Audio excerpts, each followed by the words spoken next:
Hola amigos. ¿Seguimos con el cuento de Tapita? Este es el capítulo número 4. Te dejo, Tapi. Sí, en este capítulo tengo que conseguir una piedra del fondo de la laguna. Así que me pongo las patas de rana y me sumerjo así. Glup, glup, glup, glup, glup, glup, glup. ¿Les sale a ustedes? A ver. Glup, glup, glup, glup, glup, glup, glup. Otra vez. No los veo. A ver. Glup, glup, glup, glup, glup, glup, glup, glup, glup, glup, glup, glup, glup.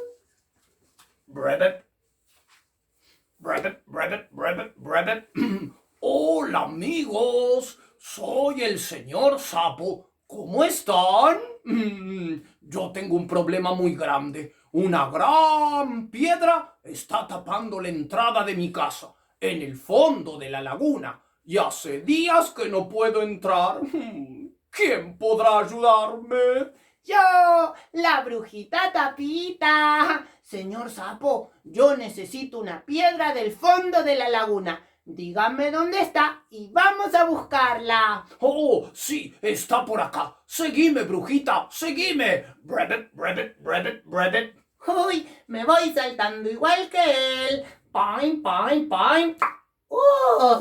Uy. Brujita, ¿qué pasó? Nada, nada, estoy bien. ¡Vamos! Vamos, seguime. Brevet, brevet, brevet, brevet. Me voy saltando igual que él. Pain, pain, pain. Uy. Con fuerza, brujita. Es una piedra muy grande. ¡Listo! ¡Ya la tengo! La guardé en el sombrero. Gracias, señor Sapito. ¡Mua! Adiós, brujita. Y adiós, amigos. Brevet, brevet, brevet, brevet. Ay.